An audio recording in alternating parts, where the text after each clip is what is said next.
Gula merah atau gula Jawa termasuk bahan makanan yang tidak lepas dari kehidupan sehari-hari masyarakat Indonesia. Salah satunya sebagai pelengkap bahan kue-kue tradisional. Ada dua itu ya? Oh ya, biar saya panjat. Ya. Gula merah dapat dibuat dari air sadapan tanaman aren atau kelapa.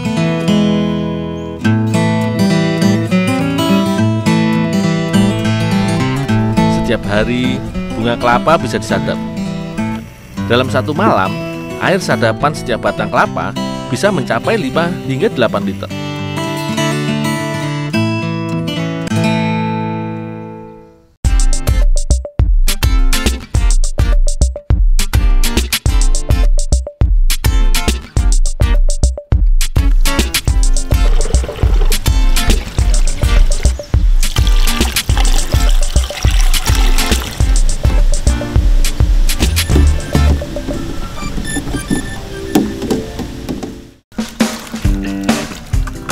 Bu Haryanti menyiapkan cetakan gula merah. Sebaiknya cetakan dalam keadaan basah saat akan digunakan. Gunanya agar adonan gula merah tidak lengket saat dicetak.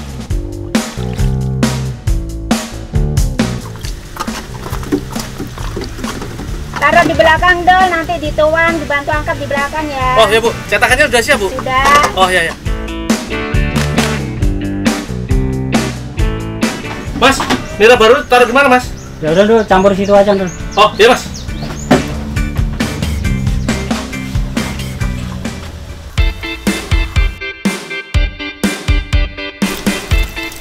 Dol, gulanya udah matang nih, bantu angkat yuk. Oh iya Mas. Air sadapan kelapa dimasak hingga mengental. Dengan api besar, biasanya butuh waktu sekitar 7 jam. Menurut penelitian, gula kelapa lebih sehat dibanding gula pasir yang berbahan tebu. Gula kelapa mempunyai glikemik yang rendah dibandingkan gula pasir.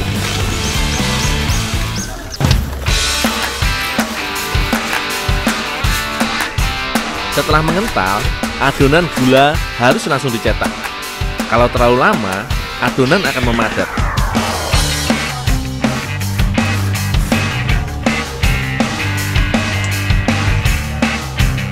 Setelah 15 menit, gula merah sudah dingin dan siap dikeluarkan dari cetakan.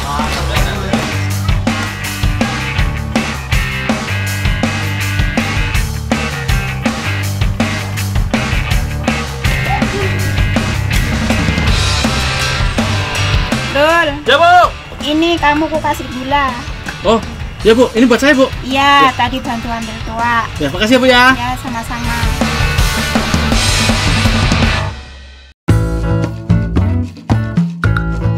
Kak, ini dapat gula kelapa Kak. Makasih Dol.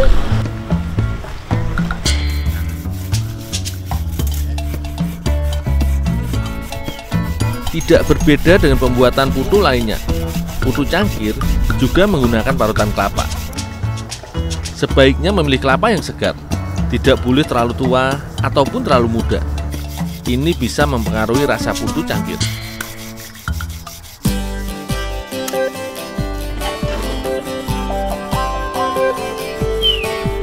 Untuk adonan, Kak Asti menggunakan tepung beras dan tepung ketan. Perbandingannya 1:1.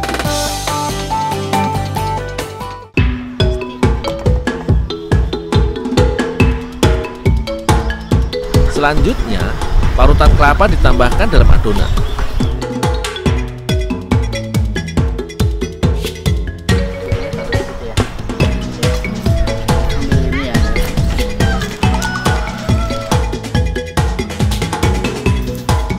Putu cangkir bisa hanya diisi gula merah, parutan kelapa, atau perpaduan keduanya.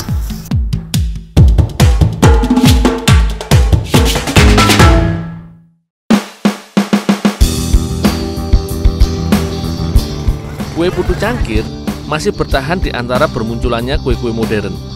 Di pasar tradisional, biasanya dijual Rp1.000 per buah. Dul, Ya Bu. bungkus dulu. Oh ya Bu.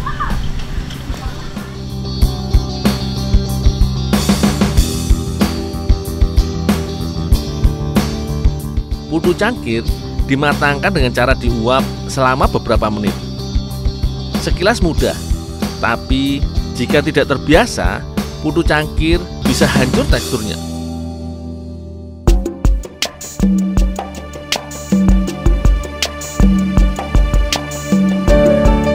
Kak, Bu, sudah matang nih, makan.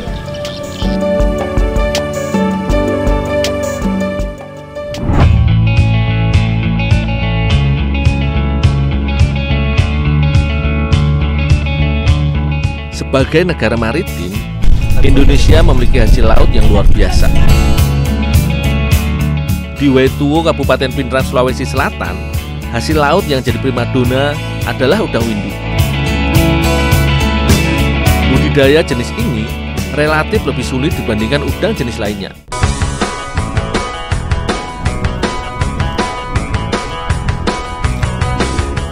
Untuk memanen udang windu membutuhkan waktu antara 2 hingga 3 bulan. Kecuali udang windu memiliki tanda-tanda terkena virus, bisa dipanen saat usia 1 bulan.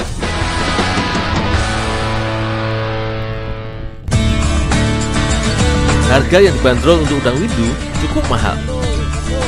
Paling murah, udang windu dihargai 60.000 per kilo dengan isi 150 ekor udang.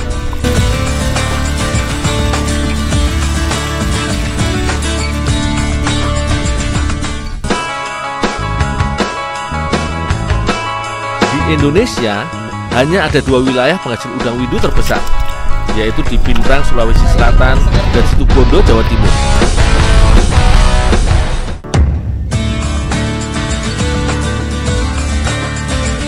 Udang yang dibakar atau jadi bahan tumisan tentu sudah biasa. Kali ini, udang windu akan kuinovasikan sebagai campuran kue lumpur.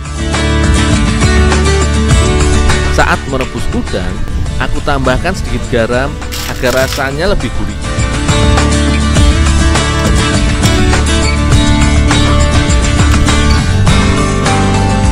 Udang windu memiliki kandungan protein yang lebih tinggi, namun rendah kolesterol. Karena itu, udang direbus secukupnya agar kandungan protein tidak hilang akibat perebusan.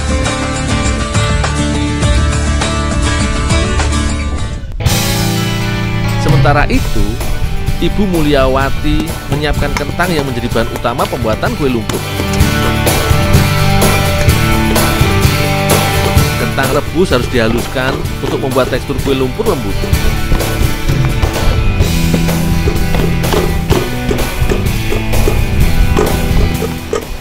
Bu, ini Bu udangnya udah patang, Ya. Bu? Lupa, selalu potong-potong. Oh, ya Bu. Ya.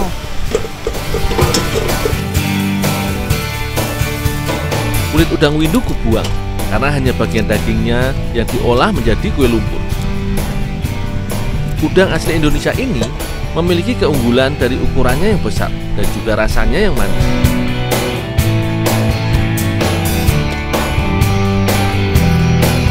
Masyarakat Jepang menyukainya karena pembudidayaannya masih tradisional, sehingga membuat udang terbebas dari bahan-bahan kimia yang berbahaya.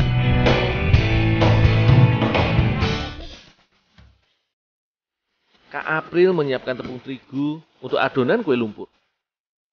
Oh iya, kue lumpur merupakan kue asli Indonesia yang merupakan perpaduan antara adonan tepung dengan kentang yang telah dihancurkan.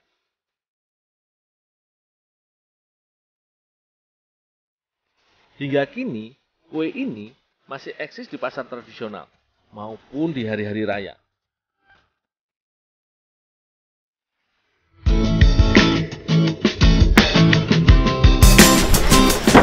Kak, ini udah sama kentangnya, Kak. Simpan situ aja, Dul. Oh, ya, Kak. Makasih ya, Dul. Oh, ya. Adonan yang dibuat oleh Kak April ini dicampurkan dengan potongan udang sebagai inovasi. Ketika semua sudah tercampur rata, maka adonan siap untuk dipanggang.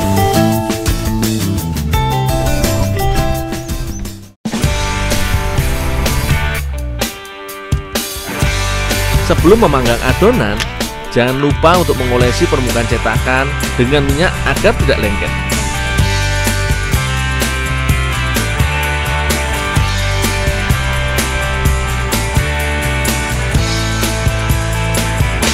Ternyata, waktu yang dibutuhkan untuk memanggang kue tidak terlalu lama, apalagi dengan api besar seperti ini.